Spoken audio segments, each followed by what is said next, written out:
What is going on, y'all? It is the Caveman back at it again with another video. And, today I felt a little empathetic, a little bit of sympathy for a fellow team in the NFL, in the AFC, and that would be the Cleveland Browns. After what has transpired this past weekend, I couldn't help but feel bad for them because the Bills were, the Bills and the Browns kind of have been brothers over the past few years in the sense that we've been ass for a long-ass time. Neither team has had success in ages, and for both teams that had success in the recent couple of years, I feel like that is, growing up at the same time. I don't know. It's just, I feel like we have something in common. Bills fans, Browns and Bills. I feel like there's a little bit of a connection here. So as much as I've been a little bashing and a little harsh on the Browns as of late, I've kind of, bashed Baker Mayfield because for some reason Skip Bayless thinks Josh Allen and Baker Mayfield on the same level, and I think that's insulting, but that's a different conversation. I have bashed the Browns a little more than I probably should. They're not a bad football team in the slightest. They had a hell of a season. Kevin Stefanski, hats off to you. You did a hell of a job, man. I really respect what the Browns have done this year, and I'm happy for them. The Browns,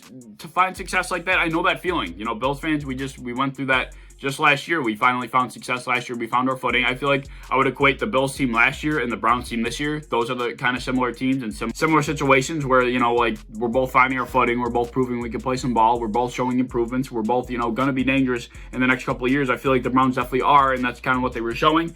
But nevertheless, I do feel like the Browns and the Bills, were similar in that broad aspect of things. You know what I mean? After what happened this weekend against the Chiefs, I couldn't help but feel a little bit, bad for, our brother over in the AFC here. I was very aggravated. As a Bills fan, I wanted to play the Browns over the Chiefs. Obviously, for me, that's just common sense. You want to play the team that you feel you have a better chance against, and that would be the Browns in our case. So that's one thing. That's one reason why I wanted the Browns to win. The other reason, I want to see the underdogs win. I want to see some kind of Cinderella kind of cool-ass story. I mean, who doesn't want to see that? And to add on top of all of it, those two fuckers on the Steelers, Juju Smith-Schuster and Chase Claypool, their words just rang in my... I'm not even a Browns fan, and this riles me up. They rang in my mind.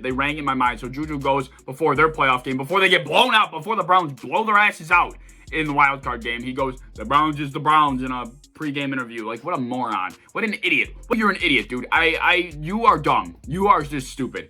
But anyway, and then Chase Claypool, after they get blown out, so one said something moronic before they got blown out, and then the other one, who's even more stupid, after the game, said something even dumber.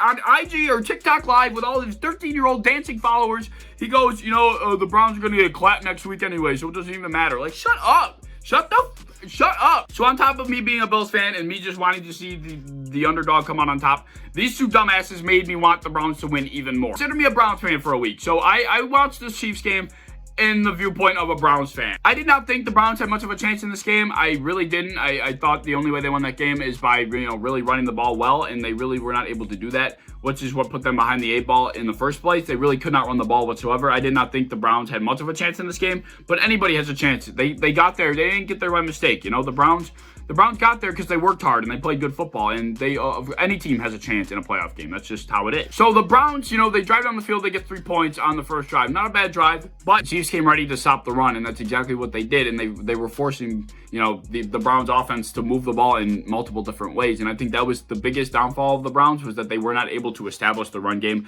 like they've been able to week after week and just bully teams with their amazing run game. The Chiefs found themselves in front of the Browns, and the Browns were kind of in a tough spot. They were not able to, ever establish the run game in the first place because they were down in the game for the most part. They were driving down the field, and then, that heartbreaking play happened when Rashard Higgins dives for the end zone, fumbles the ball because, of course, it was an illegal hit that the refs missed.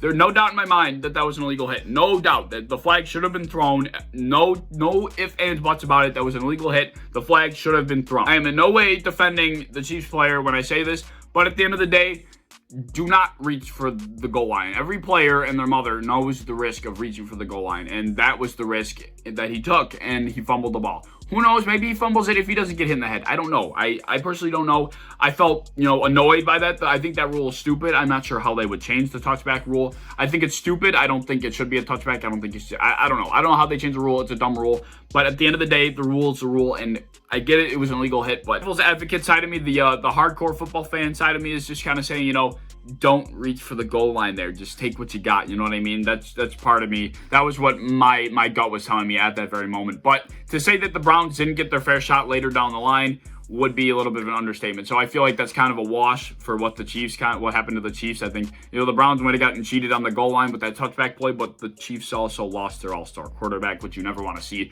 That was horrible. Patrick Mahomes getting hurt, the way he got hurt, when he got up, that was freaky. That was scary. You do not ever want to see something like that. You never want to see a player get hurt like that. I said it about Lamar Jackson. It goes for any single player of the entire NFL. You never want to see somebody get hurt in that sort of fashion. But, given the Patrick Mahomes injury, the Browns were given a little bit of life, because now they're like, oh shit, we have a chance. We can actually, maybe, stop this team, and we can come back in this game. And it's like, Browns fans and the Browns, there's some life here. Maybe we have a chance. Let's fast forward a little bit down the road, and, the Browns began to, mount a little bit of a comeback. They got within 6 points, and then the Chiefs had the ball. And this is where the coaching kind of literally was thrown out the window for me. I feel like the coaching was a major reason why they lost this game. We'll get to that in a moment. The first coaching miscue, in my opinion, was when they threw the challenge flag on that pass from Chad Henne to Tyreek Hill, and they threw the flag. I did not think that was a challengeable play. I get it earlier in the game.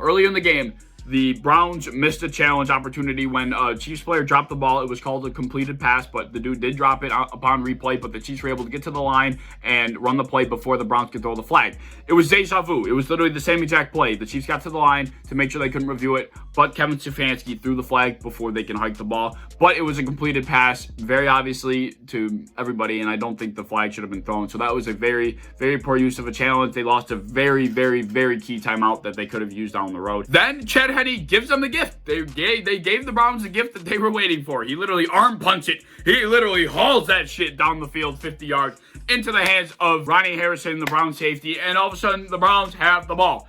With 4.5 minutes left, the Browns have the ball with, I think it was 2 timeouts at the very moment, and they're like, okay, we're down by 6. A touchdown puts us in fantastic position in this game. Here we fucking go. Like, Browns fans are hype. I'm hype. Bills fans are hype. Everybody's hype except for the Chiefs. Chiefs and their fans are shitting their fucking pants right now. And this is where, if I'm a Browns fan, which I guess I was a Browns fan in this game, I lost my shit. I was mad. So the Browns were driving down the field a little bit. I feel like the entire game they were scratching and clawing. Every single yard they got, they were literally like clawing at the wall to get. And this drive was no different. They find themselves in a 1st and 10 on their own side of the field. And this specific 4-play sequence that I'm going to talk about, I had a lot of issues with. Let's walk through it. So 1st and 10, 4.5 minutes left. Run the ball right into the teeth of Chris Jones and that D-line that has stopped your run game all freaking day.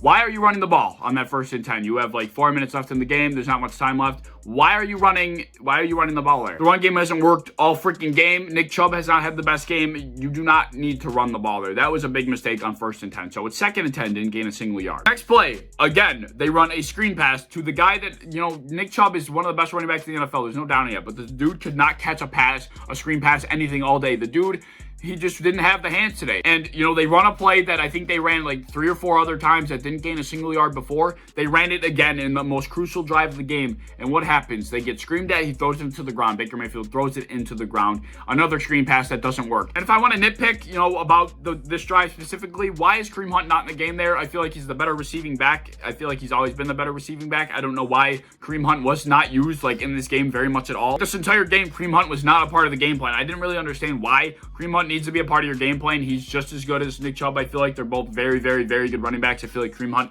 is the slightly better pass receiving running back, and he did not get a single screen pass thrown to him all day. I don't know why they continued to run them to Chubb when Chubb couldn't, catch the ball, and for some reason Kareem Hunt just was not getting the ball, period. And, later down the stretch in the game when, your guys are banged up, Kareem Hunt was probably the freshest dude on the entire field. Like, this dude had not been on the field that much, and he was definitely the freshest guy. I don't know why you still have Nick Chubb in there on that drive. You need to have Kareem Hunt in there. The dude was fresh. The dude was ready to go. He did not get utilized in this game enough. The play call was bad. The personnel was bad. I'm confused by that 2nd down play. But then comes 3rd down. It's 3rd and 10.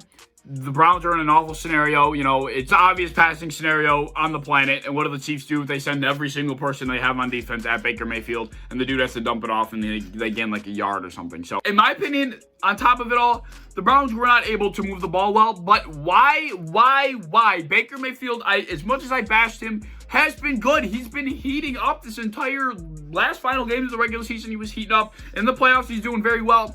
To me, that drive with a run on the 1st play, the screen pass in the 2nd play, and then obviously on the 3rd play, he gets screamed at. Why are you not giving your quarterback a chance? To me, not throwing the ball in that scenario, to me, is the coaching staff saying, I don't trust Baker Mayfield. I don't trust him to throw the ball. And that's what that was telling me. Those play calls to me were not were not play calls that would say, you know, I trust my quarterback to make a play. They were play calls that just get the ball out of my quarterback's hand as fast as possible. And I didn't understand that. I felt like he was not given a fair chance by his play callers. And I think that was the biggest, most frustrating thing from, you know, a Browns fan standpoint watching that game on that final drive. They did not give Baker Mayfield a chance. When the Browns have like a 4th and 9, and, you know, if Patrick Mahomes is the quarterback for the Chiefs in this scenario, you do not punt this ball. But it was Chad Henne. Chad Henne just literally gave you an arm gift. He literally gave you a free interception just the drive before that. So why not give the ball back? I didn't hate that call. People were bashing that decision to punt the ball there. I don't personally hate it. So you're giving your defense a chance against the backup quarterback. I don't hate that. You know, Chad Henne comes out on the field. They're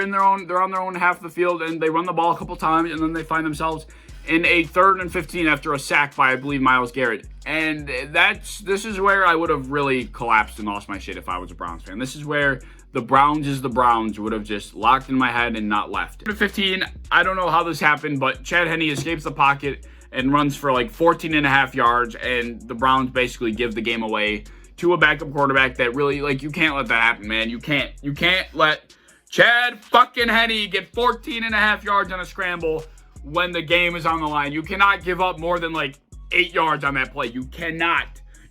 Even maybe 13 yards. You cannot give up 14.5 yards on that play. No matter how it's done, no matter what unexpected fashion it happened in, you cannot.